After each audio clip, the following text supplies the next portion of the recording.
Hello crafty friends, I'm Flavia and I'm glad you stopped by. In today's video, I will be creating these lovely note cards. They all have a surprise window, which means that when these note cards are closed, it looks like all of these die-cut pieces are glued to the front panel. However, when we open each note card, we can see that a window was cut from each front panel, and part of what we see when the note cards are closed is actually glued to the inside. This type of note card is very easy to make and a fun surprise for the recipient. To make these note cards, I will be using two sets by Spellbinders. One is this Cameo set. This set comes with 5 metal plates.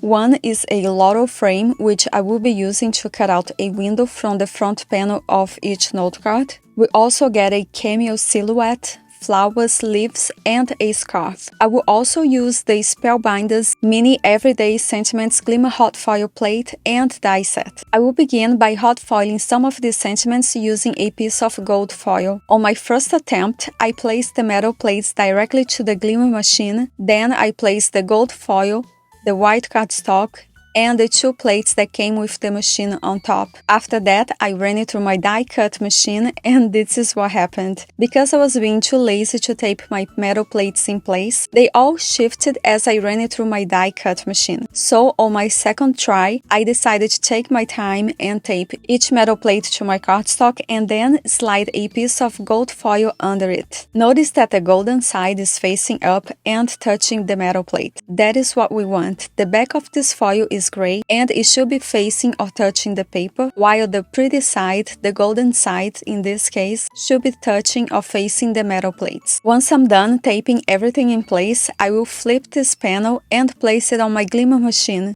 The metal plates should be touching the glimmer machine so they can get hot, and that is how the foil will be transferred to the cardstock. This first green light means that the machine is hot enough so we can start foiling. Once we have placed everything on the platform, we are supposed to press this white button so the second light, which is our timer, starts flashing. However, since mine is not working, I will just leave it on for about 30 seconds since I know gold foils transfer easily, and then off camera I will remove this entire platform and run it through my die-cut machine to apply pressure. Only then I can remove the foil and check out the amazing result.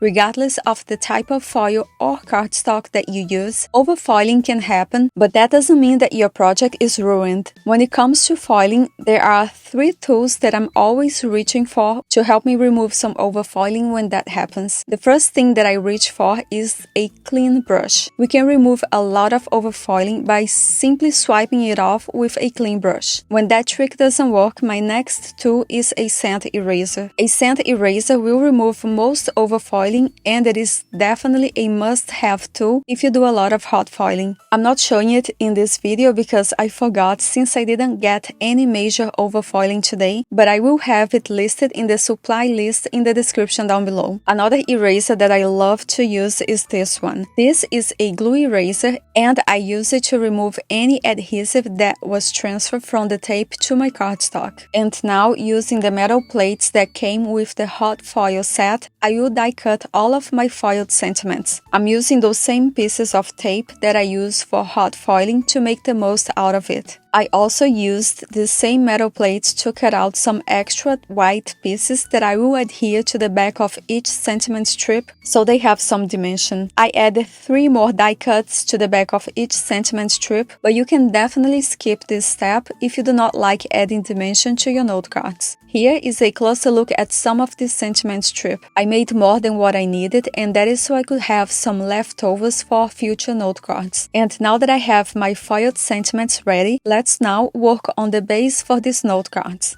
Since I know that I need to cut out a window from the front of each card base as well as from another cardstock panel in the same place, this is what I will do. I will temporarily adhere the front panel to my card base so we cut through both layers at once using temporary tape and then run it through my die-cut machine. And this is why I chose to use lightweight cardstock for today's note cards. The white base is made out of 80 pounds cardstock and these colorful panels are 65 pounds. These colorful cardstock are by Recollections, and they come in these beautiful sets with many different shades of the same color. Before I run each card base through my die-cut machine, I will first unfold the note cards so the metal plate only cuts a window at the front. I will also tape the metal plate in place so it doesn't shift as I run it through my die-cut machine. Another tip is to align the front of the note card with the edge of the acrylic plate like I did here. This is so the other side of the note card stays smooth. Since the acrylic plates have a lot of scratches and marks from previous metal plates that we used, when we place the cardstock on top of these plates and run it through our die-cut machine, all of these markings will be transferred to our cardstock. And because of that, I will also place a piece of scrap paper under the side of the cardstock that is touching the acrylic plate. Once I run each note card through my die-cut machine, a window will be cut on the same spot on both pieces, and since I use temporary adhesive, I can now separate them so I can add some interest to the front panel only by using this Honeybee Stamps Spring Leaves plate. This metal plate will not cut out the cardstock at all, not even around the edges. It will only leave these beautiful piercing patterns which are just perfect. After that, I can go ahead and adhere this panel back to my card base by using strong liquid adhesive this time. I will repeat this process for the other two note cards that I am making today. There are many tricks to help you to cut out a window in the same place on your card base and the front panel, but for me this was the fastest and easiest way since I had removable tape handy. Usually I prefer using heavyweight cardstock for the base of my note cards because I do not like when it is flimsy. However, since the front panel will have 2 layers of cardstock and I will later add a white panel inside where I can write a message, it will end up making these note cards feel heavier and the recipient will definitely be able to keep it on display if they choose to. So after I finished working on my card bases off camera, I added a 4 by 5¼ inches white panel to the inside of these note cards, and I also die cut all of the pieces that I needed. Because the front panel has 2 layers of cardstock, I will add a white die cut to the back of each golden laurel frame, so when I adhere this frame inside my note card, everything is on the same level, and it gives the impression that the frame is part of the front panel when the note card is closed, even though I am adding it to the inside. To adhere this laurel frame to the inside of the note cards, I think it is best if we do it with the note card closed. It will fit like a puzzle piece. I'm using a wax pencil to help me press this die cut down. If you don't have one, you can use any object with a soft tip so it doesn't scratch the metallic cardstock. Then I can carefully open this note card, and just like that, we have our frame perfectly aligned with the front panel. Now we can go ahead and start playing with the die cut pieces and decorating these note cards. For the silhouette on each note card, I will stack 3 die cuts. First, I will adhere a golden die cut on top of a white die cut for a little bit of dimension. Then I will add a black die cut piece on top.